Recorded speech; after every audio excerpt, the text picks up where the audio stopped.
सो hi guys, WhatsApp, क्या हाल चाल मेरे आरंभ बैच के प्यारे प्यारे बच्चों।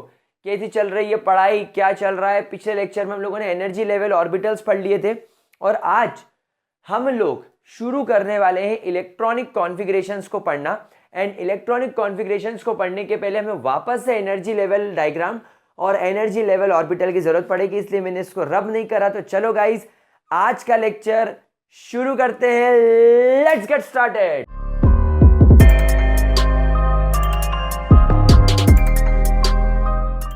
तो गाइस, जैसा कि आप लोगों को पता है, हमने अभी थोड़ी देर पहले मतलब मैंने तो थोड़ी देर पहले ही शूट किया, लेकिन आप लोगों ने पिछले लेक्चर में मल्टी इलेक्ट्रॉन एटम्स की बात की थी। और मैंने आपसे कहा था कि अगर आप मल्टी इलेक्ट्रॉन एटम्स के अंदर ऑर्बिटल्स की एनर्जीज की बात करोगे तो basically it depends on Bohr and Bury principle, that is N+L rule, जिसे आप लोग बोर एंड बरी रूल भी कहते हैं। क्या सभी प्यारे प्यारे बच्चों को यह बात याद है? दैट मीन्स कि यहां पर आपके किसी भी ऑर्बिटल की एनर्जी उसके प्रिंसिपल क्वांटम नंबर पर तो डिपेंड करेगी, लेकिन साथ ही साथ वो उसके अजीमुथल क्वांटम नंबर पर भी डिपेंड करेगी।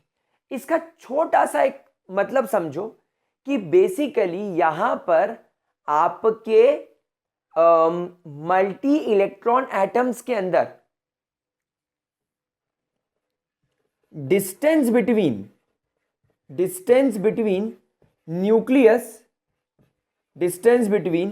न्यूक्लियस एंड इलेक्ट्रॉन तो मैटर कर ही रहा है, लेकिन साथ ही साथ यहां पर इफेक्टिव न्यूक्लियर चार्ज भी काम कर रहा है।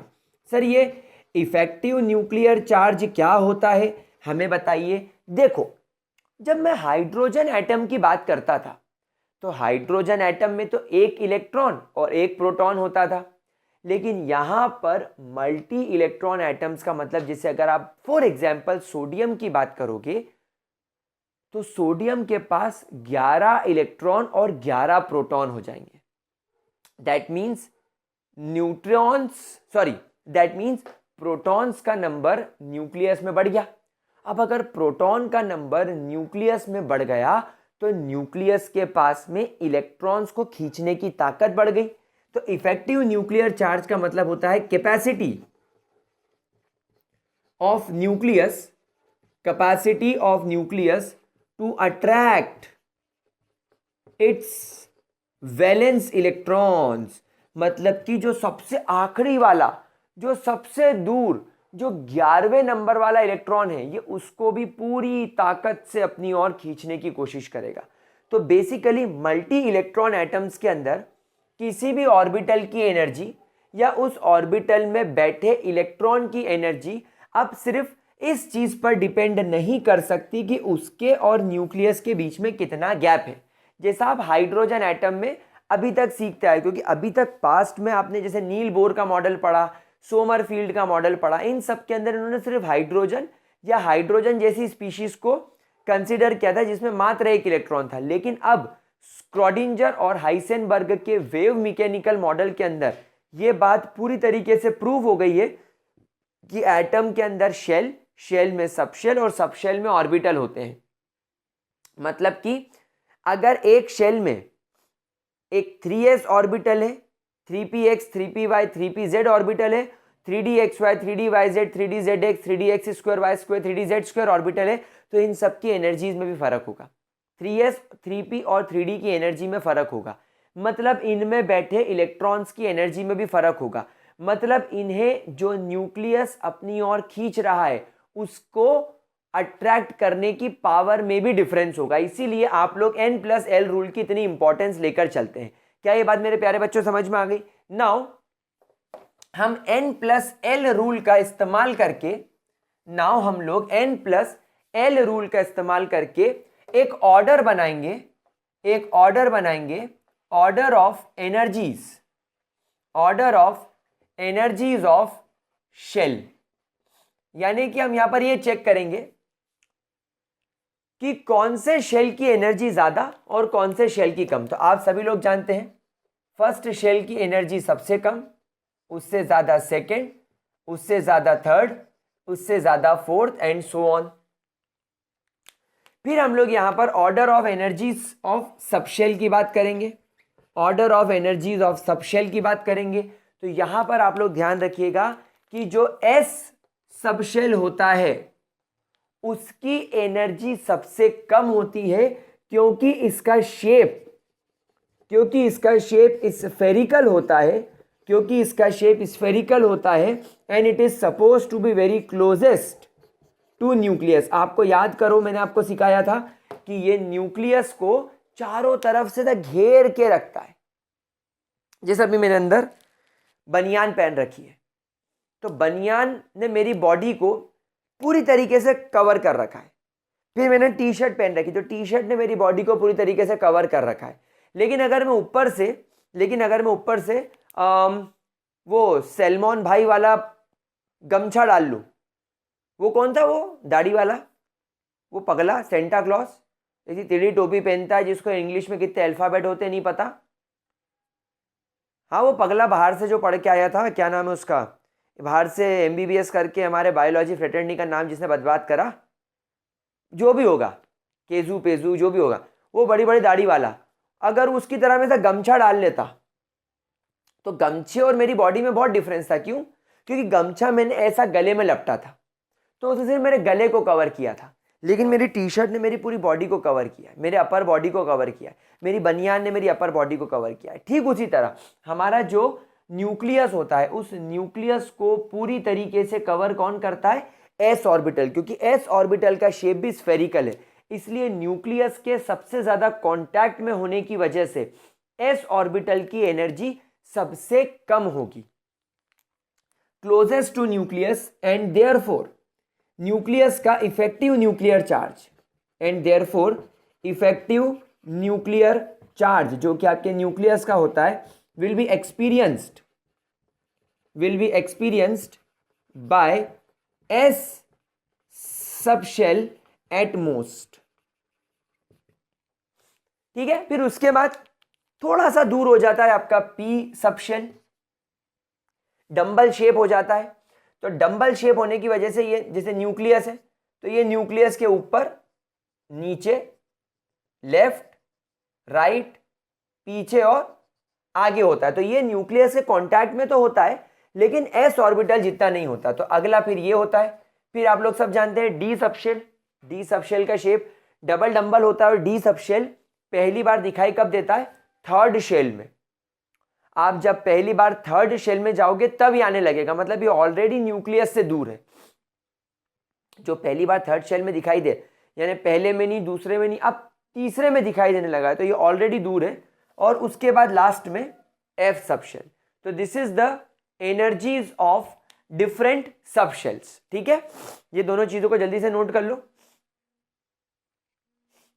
कर लिया नोट? आगे बढ़े प्यारे बच्चों, शैल वी मूव? चलिए सुपर, अपन आगे चलते हैं। अब हम लोग यहां पर ऑर्बिटल्स की एनर्जीज को कंपेयर कर लेते हैं। Energies of orbitals, energies of orbitals. अब देखो, बहुत सीधी सी बात है, मैंने आपको बताया फर्स्ट शेल की एनर्जी सबसे कम होती है और एस सब शेल की एनर्जी सबसे कम होती है, इसलिए 1s ऑर्बिटल की एनर्जी सबसे कम होगी। फिर 1s से ज्यादा एनर्जी होगी आपके 2s ऑर्बिटल की, 2s ऑर्बिटल से ज्यादा एनर्जी होगी आपके 2px, 2py और 2pz ऑर्बिटल की। सर आपने ये कैसे प्रूफ किया? अगर आपको यहां पर देखना है तो apply n plus L rule. अगर आप यहां पर n की वैल्यू लिखेंगे तो 2, l की वैल्यू लिखेंगे 1, तो इसका टोटल आएगा 2। लेकिन अगर आप इन तीनों के लिए n की वैल्यू 2 लिख रहे हैं और अजीमुथल क्वांटम नंबर की वैल्यू 1 लिख रहे हैं, तो यहां पर इन तीनों का n प्लस एल का वैल्यू 3 होगा। तो क्योंकि इनके n प्लस एल की वैल्यू बराबर है, इसलिए इन तीनों की एनर्जी देखो मैंने इक्वल लिखी। फिर इससे ज्यादा एनर्जी आपको मिलेगी 3s ऑर्बिटल की, इससे ज्यादा एनर्जी आपको मिलेगी 3p ऑर्बिटल की। अब आप समझ ही गए हैं 3px, 3py, 3pz। लेकिन मालूम है क्या होता है, एक लफड़ा हो जाता है। एक लफड़ा हो जाता है। और वो लफड़ा क्या होता है, जब हम लोग 4s ऑर्बिटल और 3d ऑर्बिटल को कंपेयर करते हैं। हम लोग सब जानते हैं 3p के बाद में 3d आता है, 3p के बाद में 3d आता है, फिर आप लोग फोर्थ शेल पे जाओगे तब 4s आएगा। लेकिन प्रॉब्लम क्या है, 4s के लिए n की वैल्यू तो 4 है, लेकिन अजीमुथल क्वांटम नंबर की वैल्यू 0 है, तो इसकी वैल्यू हो गई 4। लेकिन 3d के लिए प्रिंसिपल क्वांटम नंबर भले ही 3 हो, लेकिन इसका अजीमुथल क्वांटम नंबर 2 होने की वजह से इसकी n प्लस एल की वैल्यू हो जाती है 5। सो देयरफॉर यहां पर आपको यह ध्यान रखना है कि 3d ऑर्बिटल की एनर्जी 4s ऑर्बिटल से ज्यादा होगी। तो अब 3px 3py और 3pz के बाद अगला ऑर्बिटल आएगा एनर्जी के हिसाब से 4s। अगला ऑर्बिटल आएगा एनर्जी के हिसाब से 4s। फिर 4s के बाद आप बोर एंड बरी रूल लगाते चलेंगे, तब आपको यहां पर दिखाई देगा 3dxy 3dyz 3dzx 3dx square y square और 3dz स्क्वायर। इन सभी की एनर्जी फिर अब बराबर होगी। इन पांचों की एनर्जी बराबर होगी। क्यों? क्योंकि इन पांचों के लिए प्रिंसिपल क्वांटम नंबर 2 है और अजीमुथल 3 है, और प्रिंसिपल क्वांटम नंबर 3 और अजीमुथल क्वांटम नंबर 2 है, यानी कि 5। क्या बात समझ गया मेरे प्यारे प्यारे बच्चे? फिर इसके बाद क्या आएगा? फिर इसके बाद आएगा आपका 4p। फिर इसके बाद क्या आएगा आपका 4p 4px 4py 4pz। अब आपके मन में एक और सवाल खड़ा होना चाहिए कि सर यहां पर इन तीनों का प्रिंसिपल क्वांटम नंबर 4 है और अजीमुथल क्वांटम नंबर 1 है, तो इनके n प्लस एल की वैल्यू भी 5 है। तो इन दोनों की एनर्जी आपने इक्वल क्यों नहीं लिखी? इन दोनों की एनर्जी आपने इक्वल क्यों नहीं लिखी? तो यहां पर ध्यान रखना कि इन केस स्टार बनाकर एक पॉइंट लिखेंगे आप लोग। इन केस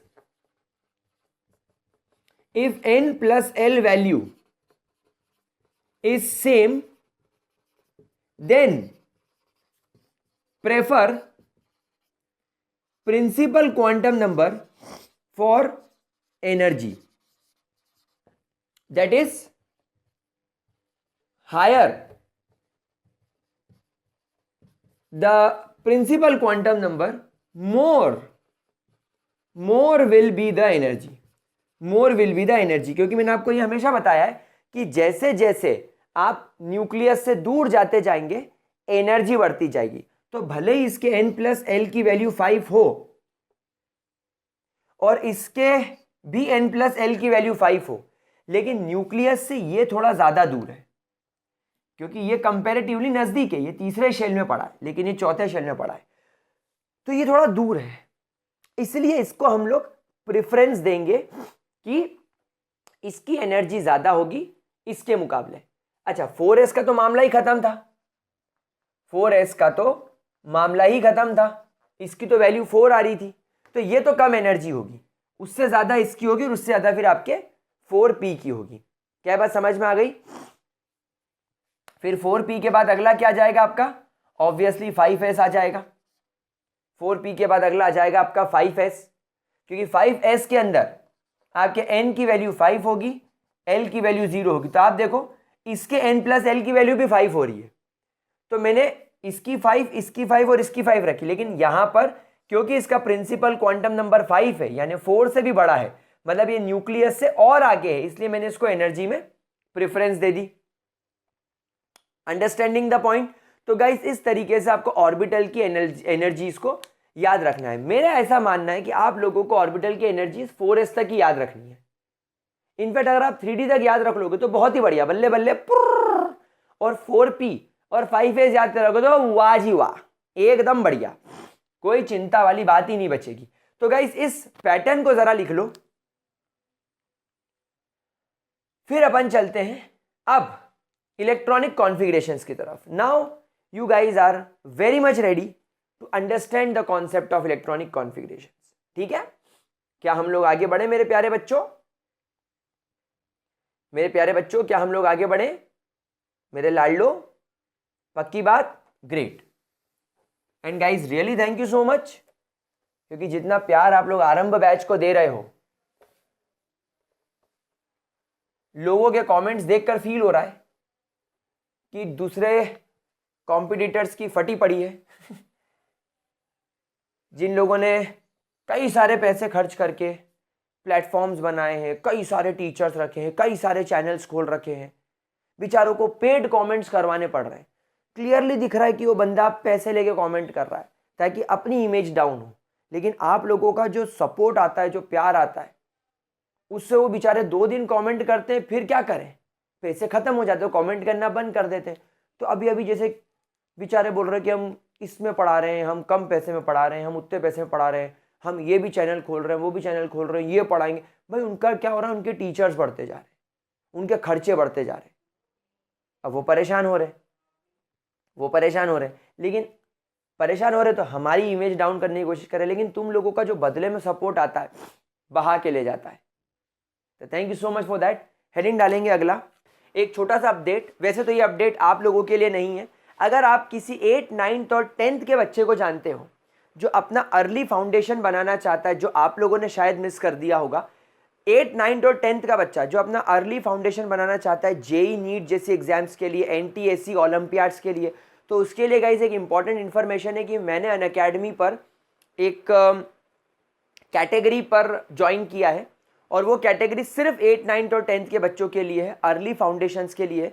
उसकी कंप्लीट इन्फॉर्मेशन मैंने नीचे डिस्क्रिप्शन बॉक्स में दे रखी है, उन डिज़ायरेबल बच्चों के साथ, उन नीडी बच्चों के साथ जिनको उस चीज़ की नीड है, ज़रूर शेयर कीजिएगा। अगला हेडिंग डालेंगे इलेक्ट्रॉनिक कॉन्फ़िगरेशंस। हेडिंग डालेंगे next is electronic configuration, the last point.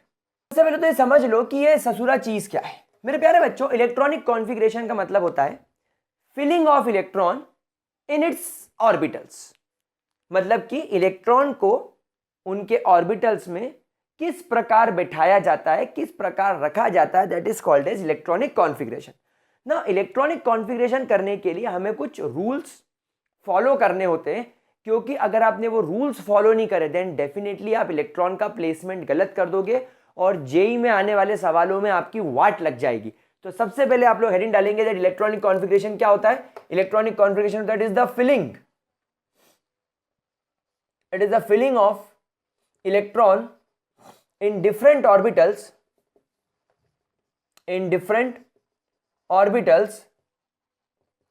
in an atom। एक एटम के अंदर इलेक्ट्रॉन्स को अलग अलग ऑर्बिटल्स में रखना is called as electronic configuration. मेरे प्यारे बच्चों, इलेक्ट्रॉनिक कॉन्फ़िगरेशन के आप लोग रूल्स लिखेंगे तो नेक्स्ट आप लोग हेडिंग डालेंगे रूल्स फॉर द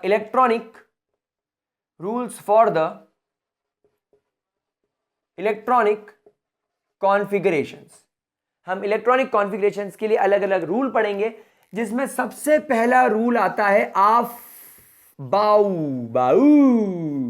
प्रिंसिपल। मुझे बचपन में ऐसा लगता था कि एक ऑफ नाम का लड़का है जो बार बार इधर उधर जाता है। मैं सोचता था कि जो एक एफ नाम का लड़का है वो बार बार वो अंधेरे में जाता होगा या बार बार घर से बाहर जाता होगा, तो उसकी मम्मी उसको डरा देती होगी बेटा ऑफ वहां नहीं जाना, वहां बाऊ है, तो ऑफ बाऊ ऐसा नाम पड़ गया। बट बाद में मुझे पता चला कि एक जर्मन वर्ड है, ये एक जर्मन वर्ड है और इसका मतलब होता है ऑफ बाऊ का मतलब होता है बिल्डिंग अप या तो बिल्ड अप, किसी चीज को जोड़ के बड़ा बनाना। तो बेसिकली ऑफबाउ प्रिंसिपल ये होता है ना। What do mean by aufbau principle? Aufbau principle कहता है कि अगर आपको इलेक्ट्रॉन्स को अपने ऑर्बिटल में रखना है तो आप कैसे रखोगे। इमेजिन करो तुम्हारी बहन की शादी है और तुम्हारी बहन की शादी के अंदर आपने एक होटल बुक किया है और आपकी बहन की शादी में आपको यह काम दे दिया है कि आपको गेस्ट को कमरे अलॉट करने। अब क्योंकि आप प्रचंड आलसी हो और उस होटल में लिफ्ट बंद है, तो आपके घर में जो सबसे पहले गेस्ट आएंगे आप उन्हें होटल में सबसे फर्स्ट फ्लोर वाला कमरा दोगे। क्यों बार बार अपनी एनर्जी वेस्ट करके सीढ़ी पे चढ़ चढ़ के 5वीं मंजिल या 6ठी मंजिल पर किसी को रोकोगे। गेस्ट भी बोलेंगे अरे भाई इतना चल के अब तू और कहाँ 5वीं मंजिल चढ़ा रहा है हमको, तो तू पहले फ्लोर पे कमरा दे दे। फिर जब पहला फ्लोर बुक हो जाएगा फिर आपकी मजबूरी है, आने वाले गेस्ट को पहली मंजिल से चढ़ के दूसरी मंजिल पर ले जाके कमरा देने की। गेस्ट की भी मजबूरी है, बोलोगे फर्स्ट फ्लोर तो बुक हो गया तो बेचारे वो भी चढ़ के सेकेंड पे जाएंगे, सेकेंड हो जाएगा तो थर्ड। तो वही कहता है अफबाउ प्रिंसिपल कि आपको इलेक्ट्रॉन को ऑर्बिटल में इस प्रकार रखना है कि पहले इलेक्ट्रॉन को उन ऑर्बिटल्स में रखा जाए जिनकी एनर्जी कम है, वो फुल हो जाए तो फिर अगले ऑर्बिटल में जिसकी एनर्जी थोड़ी ज्यादा है, फिर अगले ऑर्बिटल में जिसकी एनर्जी थोड़ी और ज्यादा है, फिर अगले ऑर्बिटल में जिसकी एनर्जी थोड़ी और ज्यादा है। तो अफबाउ प्रिंसिपल कहता है that electrons must be placed in the increasing order, in the increasing order of the energies of orbitals, in the increasing order of the energies of the orbitals in an atom। Simple सी बात, simple सी बात, electron को इस प्रकार रखना है कि पहले कम एनर्जी वाले ऑर्बिटल में रखो, फिर ज्यादा एनर्जी वाले, फिर उससे ज्यादा एनर्जी वाले, फिर उससे ज्यादा एनर्जी वाले।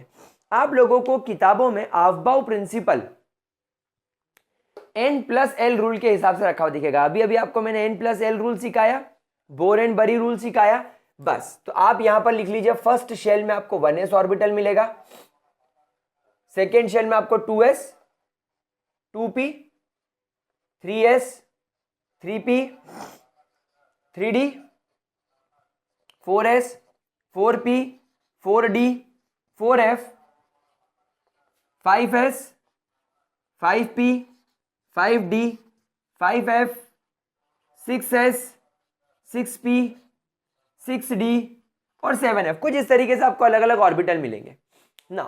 तो आप एनर्जीज कैसे रखेंगे? आप सबसे पहले चलो 1s में आपने पहले इलेक्ट्रॉन रखा, 1s के बाद आप पलट के आओ 2p में इलेक्ट्रॉन रखो, फिर 2p में रखने के बाद आप आगे जाओ, सॉरी 2s में रखो, 2s के बाद आप 2p में रखो, 2p के बाद आप 3s में रखो, फिर 3s के बाद आप आओ 3p में रखो, फिर 3p के बाद आप 4s में रखो, फिर आप चलो चलो चलो चलो चलो चलो चलो चलो 3d में रखो, 3d के बाद आप 4p में रखो, 4p के बाद आप 5s में रखो, फिर ऐसे वापस चलो चलो चलो चलो चलो चलो चलो चलो, फिर 4d में रखो, 5p, 6s, फिर पलटो और चलो चलो चलो चलो चलो चलो चलो चलो 4f में रखो, 5d में रखो, 6p में रखो, 7s में रखो। बस मेरे ख्याल से अगर आपको इतना पैटर्न याद हो गया तो मजा आ गया। मतलब सबसे पहले इलेक्ट्रॉन आप 1s में रखेंगे जैसा मैंने आपको सिखाया, क्योंकि 1s की एनर्जी सबसे कम होती है। 1s के बाद आप रखेंगे 2s में, फिर 2s के बाद आप रखेंगे 2p में, अच्छा 2p में 2px, 2py, 2pz तीनों आ गए क्योंकि तीनों की एनर्जी बराबर है। फिर 2p के बाद आप रखेंगे 3s में, 3s के बाद आप रखेंगे 3p में, 3p के बाद आप रखेंगे 4s में, फिर आप पलट के जाएंगे 3d के अंदर, 3d के बाद आप जाएंगे 4p के अंदर, फिर आप जाएंगे 5s के अंदर, फिर आप पलट के जाएंगे 5s के बाद फिर आप रखेंगे 4d के अंदर, 4d के बाद आएगा 5p, 6s, फिर आप पलट के पीछे जाएंगे फिर आएगा 4f। आप देख रहे हो 6s के बाद 4f, फिर 5d, फिर 6p और 7s। यहां आते आते मामला खत्म हो जाएगा। इसके बाद आपको कुछ करने की जरूरत नहीं है, लेकिन मैं आपको सिखाना चाहूं तो मैं सिखा सकता हूं। आप यहां से पलट के जाएंगे और फिर आप इलेक्ट्रॉन रखेंगे 5f के अंदर, फिर 6d के अंदर, लाइकवाइज। ठीक है, तो ये है आपका अफबाउ प्रिंसिपल। जरा इसका स्क्रीनशॉट ले लो, जरा इसका स्क्रीनशॉट ले लो, ताकि मैं आप लोगों को एक फाइनल चीज सिखा सकूं कि भैया याद कहां तक रखना है। ले लिया का स्क्रीनशॉट? ये नोट कर लिया आपने डेफिनेशन? डेफिनेशन नोट कर ली? चलिए ग्रेट, सुपर, बहुत बढ़िया। अगर डेफिनेशन नोट हो गई है तो अब आपको कहां तक याद रखना है। देखो मैं केमिस्ट्री आगे पढ़ाऊंगा ना, मैं ट्रिक की ट्रिक दूंगा, ट्रिक की भरमार पैदा कर दूंगा, इतनी ट्रिक दे दूंगा कि तुम्हारे उसे डाइजेस्ट नहीं होगी। तो कैसे याद करना है अफबाउ प्रिंसिपल? 1s के बाद 2s के बाद 2p, 3s, 3p, 4s, 3d। वो बच्चे जिन्हें ज्यादा लोड नहीं लेना है वो बस यहीं तक याद करेंगे। वो बच्चे जिन्हें ज्यादा लोड नहीं लेना है वो बस यहीं तक याद करेंगे। लेकिन अगर आपकी इच्छा है और अगर आप ज्यादा याद करना चाहते हो तो 4s के बाद आता है 3d के बाद आता है 4p, 4p के बाद आता है 5s, फिर आप देखो 5s के बाद में चला तो क्या आया 4d, 4d के बाद में चला तो आया 5p, 5p के बाद आ गया 6s, 6s से मैं चलिया तो आ गया 4f, 4f से चला तो आ गया 5d, 5d से चला तो आ गया 6p, 6p से चला तो आ गया 7s। तो ये आपका increasing order of energies of orbital है। अब आपसे अफबाउ क्या कहता है कि सबसे पहले इलेक्ट्रॉन उस ऑर्बिटल में रखो जिसकी एनर्जी कम है, यानी कि 1s। ये भर जाए तो फिर 2s में रखो, 2s भर जाए तो 2p में रखो, 2p भर जाए तो 3s में रखो, 3s भर जाए तो 3p में रखो, 3p भर जाए तो 4s में रखो, 4s भर जाए तो 3d में रखो। क्या बात समझ में आ गई? This is aufbau principle, this is aufbau principle. Note कर लो इसको, नोट कर लो प्यारा बच्चा लोग, नोट कर लो मेरे लाडलो। क्या हम आगे बढ़े? ग्रेट। अफबाउ प्रिंसिपल को समझ लेने के बाद, अफबाउ प्रिंसिपल को समझ लेने के बाद अगला प्रिंसिपल कहता है that is Pauli's exclusion principle. Second principle जो मैं पढ़ाता हूं वो होता है पॉलीज, या कुछ लोग इसे पाउलीज भी कहते हैं लेकिन अपन तो पॉलीज बोलेंगे। Pauli's exclusion principal.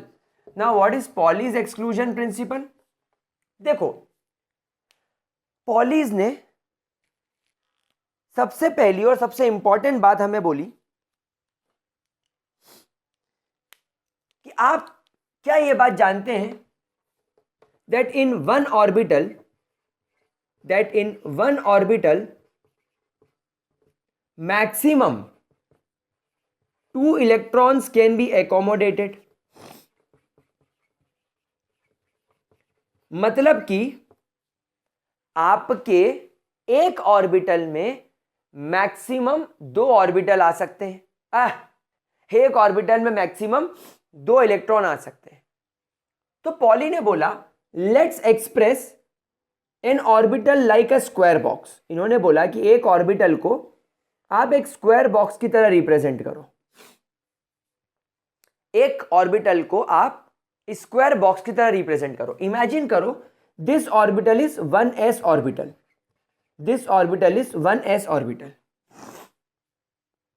अब अगर इस 1s ऑर्बिटल में 2 इलेक्ट्रॉन्स मौजूद हैं, अगर इस ऑर्बिटल में 2 इलेक्ट्रॉन मौजूद है, एक जो कि एंटी क्लॉकवाइज घूम रहा होगा, एक जो कि क्लॉकवाइज घूम रहा होगा, इन दोनों ऑर्बिटल्स के लिए प्रिंसिपल क्वांटम नंबर क्या होगा? कोई बता सकता है? भाई आप देखो क्लियरली विजिबल है, 1 लिखा हुआ है, मतलब ये फर्स्ट शेल पर मौजूद होएगा, तो इनका प्रिंसिपल क्वांटम नंबर 1 हो गया। क्योंकि दोनों ही इलेक्ट्रॉन इस s ऑर्बिटल में मौजूद हैं, यानी s लिखा होने का मतलब है कि ये s सबशेल में भी होंगे। तो s सबशेल के लिए अजीमुथल क्वांटम नंबर हमेशा 0 होता है। अगर अजीमुथल क्वांटम नंबर 0 हो गया तो मैग्नेटिक क्वांटम नंबर 1 आ जाता है, जिसे रिप्रेजेंट किया जाता है 0 से, और ये 0 का मतलब होता है s ऑर्बिटल, यानी कि आपको क्लियरली दिख रहा है कि ये 1s ऑर्बिटल में है। लेकिन इस इलेक्ट्रॉन का स्पिन क्योंकि एंटी क्लॉकवाइज है, तो अगर आप इसके स्पिन को +½ दे रहे हैं तो इस इलेक्ट्रॉन का स्पिन क्लॉकवाइज है, तो आपको इसको -½ देना पड़ेगा। या अगर आप इसे -½ दे रहे हो तो आपको इसे +½ देना पड़ेगा। मतलब कि एक ऑर्बिटल में मौजूद अगर 2 इलेक्ट्रॉन्स हैं तो उन 2 इलेक्ट्रॉन्स के तीन प्रिंसिपल, अजीमुथल और मैग्नेटिक क्वांटम नंबर भले ही सेम हो जाए, उसका चौथा क्वांटम नंबर मतलब उसका spin quantum number should always be different. यानी ऐसा कभी नहीं होगा, इस दुनिया में ऐसा कभी नहीं होगा कि एक ही ऑर्बिटल में मौजूद दोनों इलेक्ट्रॉन्स के चारों क्वांटम नंबर सेम हो, उसका स्पिन क्वांटम नंबर तो डिफरेंट होगा। और इसी वजह से अगर आप इस इलेक्ट्रॉन को इसमें लिखेंगे तो आप इसे अपसाइड का एरो लगा के लिखेंगे, विच शोज कि इसका spin let's say anti clockwise. ऐसा कोई फिक्स नहीं है कि ऊपर का एरो है तो क्लॉकवाइज होगा, नहीं। अगर इसका एरो ऊपर है तो दूसरे इलेक्ट्रॉन का एरो मुझे नीचे की ओर रख के बनाना होगा, विच शोज कि इन दोनों इलेक्ट्रॉन का स्पिन अपोजिट है। तो पॉली एक्सक्लूजन प्रिंसिपल क्या कहता है? That no two electrons in an orbital, no two electrons in an orbital have all four same values of quantum number. यानी कि at least spin quantum number is different for both electrons. This is Pauli's exclusion principle. इससे हमें यह सीखने को मिला कि जब हम लोग अफबाउ के हिसाब से इलेक्ट्रॉन्स को कम एनर्जी से हायर एनर्जी ऑर्बिटल्स में भरना शुरू करेंगे तो हम कभी यह गलती नहीं करेंगे कि 1s ऑर्बिटल में जो 2 इलेक्ट्रॉन रखने की शक्ति है, क्योंकि हम एक ऑर्बिटल में 2 इलेक्ट्रॉन रखेंगे तो वो दोनों इलेक्ट्रॉन की स्पिन सेम कर दी जाए। ऐसा कभी मत करना, वो एटम हमेशा अनस्टेबल हो जाएगा, वो एटम खत्म हो जाएगा, डिस्ट्रॉय हो जाएगा अगर दोनों इलेक्ट्रॉन का स्पिन आपने सेम कर दिया तो। क्या ये बात मेरे लाडले गुलजारी लालों को अच्छे तरीके से समझ में आ रही है? क्या मेरे प्यारे बच्चों को इसके अंदर किसी भी तरीके की कोई भी दिक्कत? पक्की बात? क्या हम लोग आगे चल सकते हैं इसके अंदर?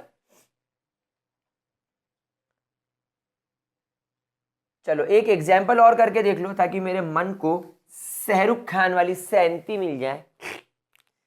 मान लो आप इलेक्ट्रॉन रख रहे हैं 2px ऑर्बिटल के अंदर, तो 2px ऑर्बिटल में अगर 2 इलेक्ट्रॉन मौजूद हैं तो दोनों इलेक्ट्रॉन का प्रिंसिपल क्वांटम नंबर 2 हो जाएगा, अजीमुथल क्वांटम नंबर 1 हो जाएगा, क्योंकि p ऑर्बिटल के लिए या p सब शेल के लिए अजीमुथल क्वांटम नंबर हमेशा 1 होता है, इसीलिए तो इनका मैग्नेटिक क्वांटम नंबर 3 हो जाएगा। मैग्नेटिक क्वांटम नंबर को डिनोट किया जाता है -1, 0 एंड +1 से। इसे भी डिनोट किया जाएगा -1, 0 और +1 से, क्योंकि ये px ऑर्बिटल है,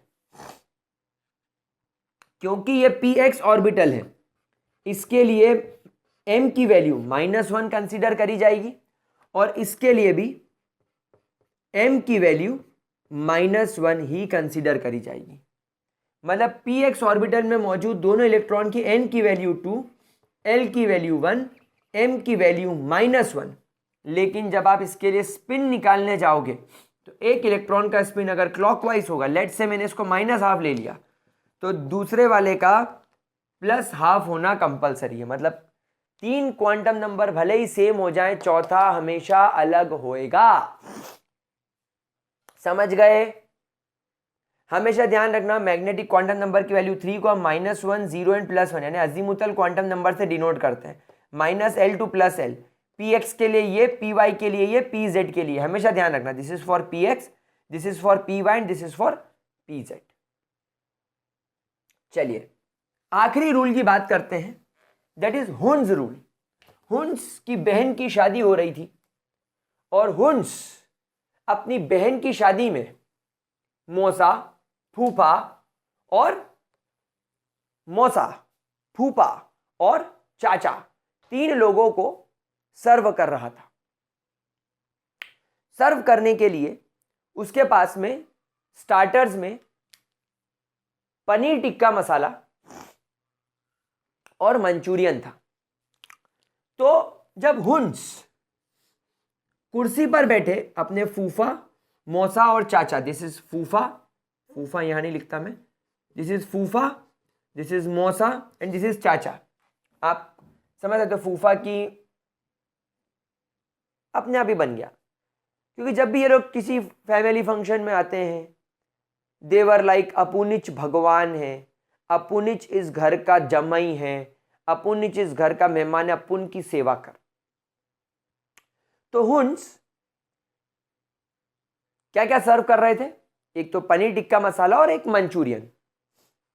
अब हुंस ने एक बहुत बड़ी गलती करी कि हुंस एक ट्रे में हरा भरा कबाब और मंचूरियन ले आए और दोनों इस फूफा जी को एक साथ दे दिए।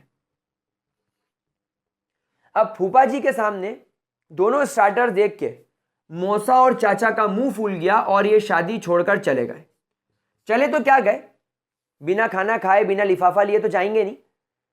कोने पे जाकर बैठ गए मुंह फुला के, हाथ बांध के, और नाराज हो गए कि हमारी खातिरदारी में कमी क्यों, क्या फूफा को ही सब मिलेगा, हमें क्यों कुछ नहीं मिला। देवर लाइक गुस्से में, क्यों, क्योंकि तीनों ही हमारे लिए इक्वली इंपॉर्टेंट है। ये भी हमारा जमाई, ये भी हमारा जमाई और ये भी हमारा मेहमान।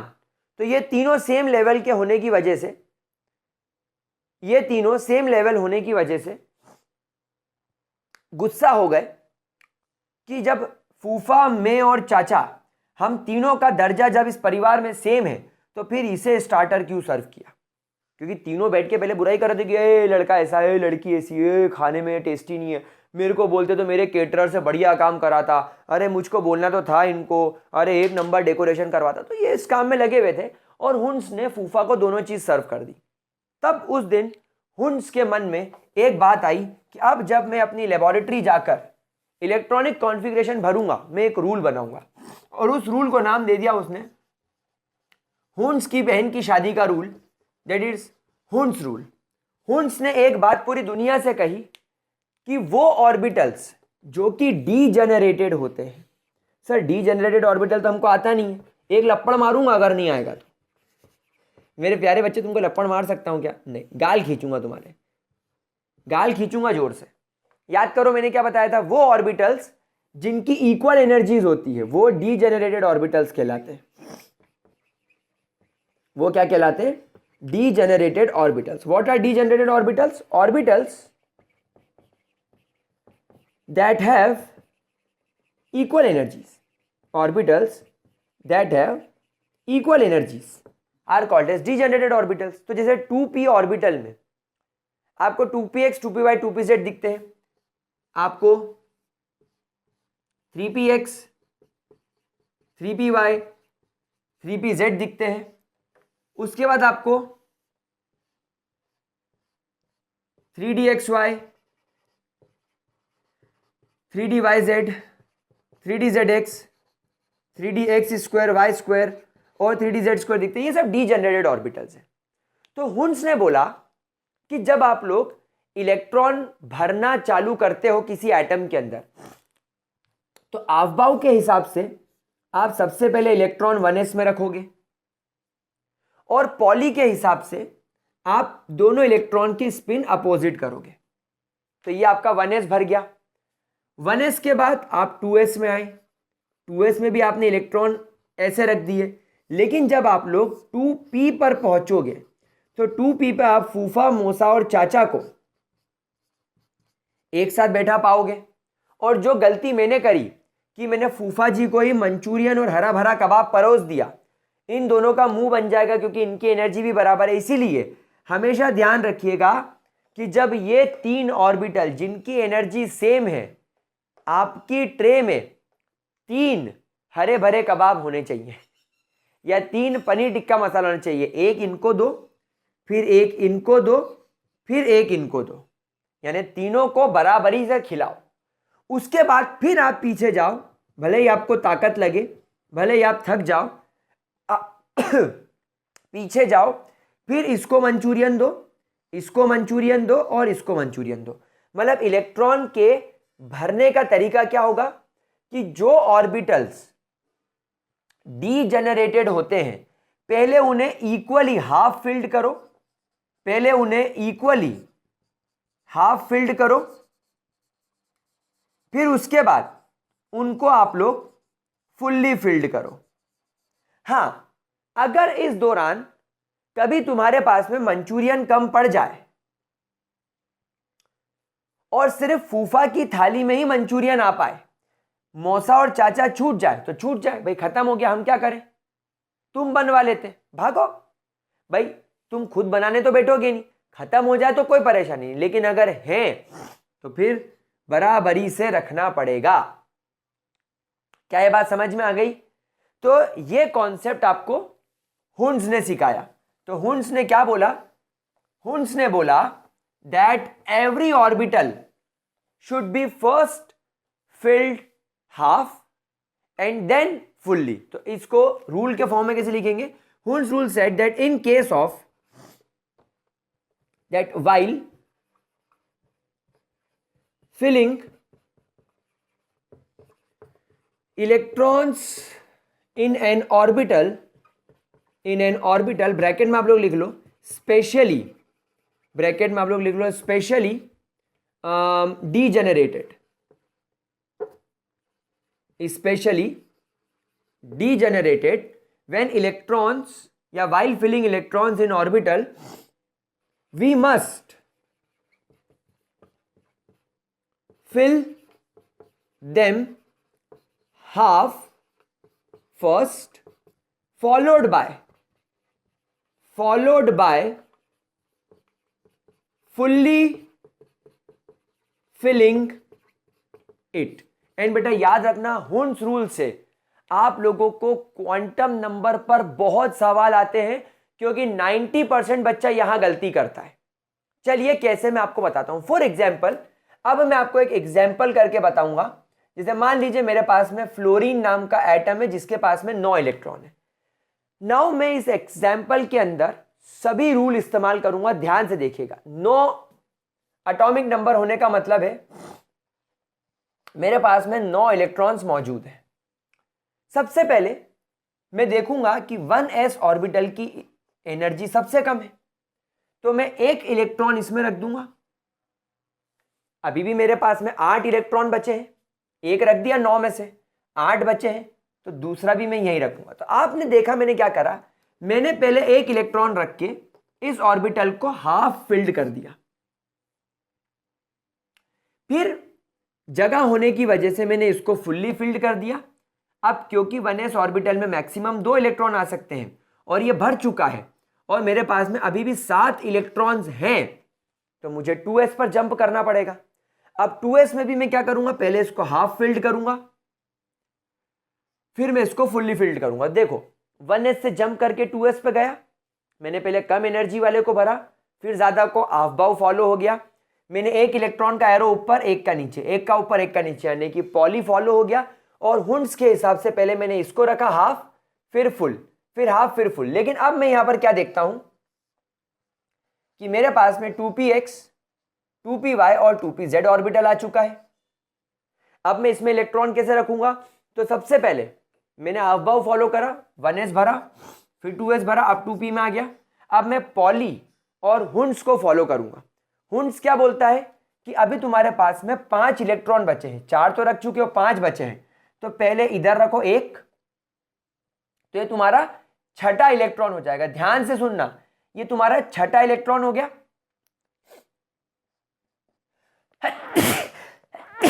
सॉरी, ये तुम्हारा 7वां इलेक्ट्रॉन हो गया, ये तुम्हारा 8वां इलेक्ट्रॉन हो गया।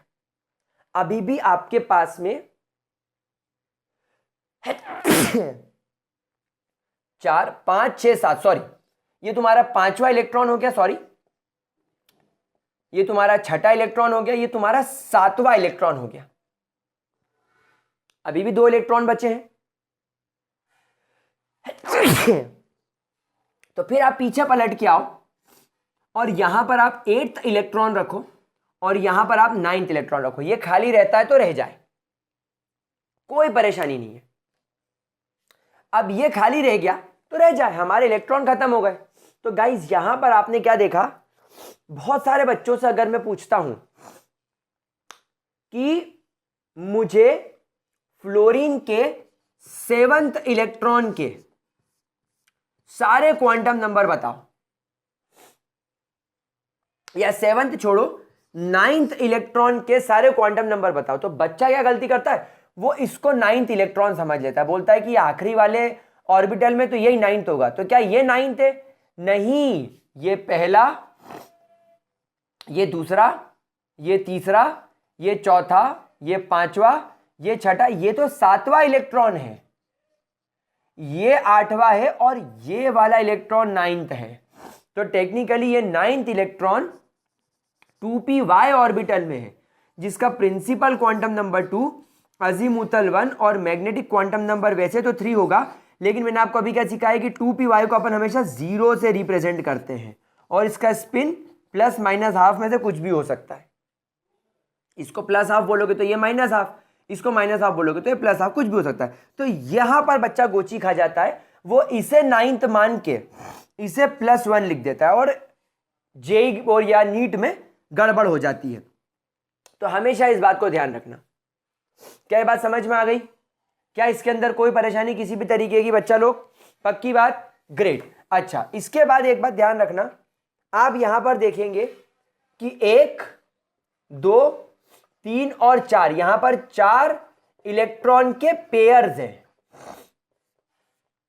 और ये वाला इलेक्ट्रॉन हमेशा अनपेयर्ड कहलाएगा, क्योंकि इसका जोड़ीदार नहीं है, इसके पास इलेक्ट्रॉन मिसिंग है। और यही इलेक्ट्रॉन बॉन्डिंग में बहुत काम आएगा अपने को, केमिकल बॉन्डिंग में। तो देखो, स्क्रोडिंजर और हाइसेनबर्ग के मॉडल में सब चीज क्लियर हो गई कि ये बॉन्डिंग क्यों कर रहा है, अनपेयर्ड इलेक्ट्रॉन की वजह से। इसमें मैग्नेटिक प्रॉपर्टी या इसके अंदर कंडक्टिविटी अगर होगी तो क्यों होगी, अनपेयर्ड है या पेयर्ड है। अब इसके अंदर सब समझ में आ गया। तो गाइस, आज का लेक्चर मैं यही रोक रहा हूं, थोड़ा बड़ा हो गया है। अब अगले लेक्चर में मैं आपको पहले 30 एलिमेंट के इलेक्ट्रॉनिक कॉन्फ़िगरेशन बनाना सिखाऊंगा, एंड विद दैट हमारा चैप्टर कंप्लीट हो जाएगा। तो आज का लेक्चर यही रोकते हैं। अगर आपको सब समझ में आ गया हो तो आप पहले 30 एलिमेंट के, यानी हाइड्रोजन से लगाकर जिंक तक के कॉन्फ़िगरेशन खुद करने की कोशिश करना। तो that's all for this video. Bye bye, take care and have a great day प्यारे बच्चों।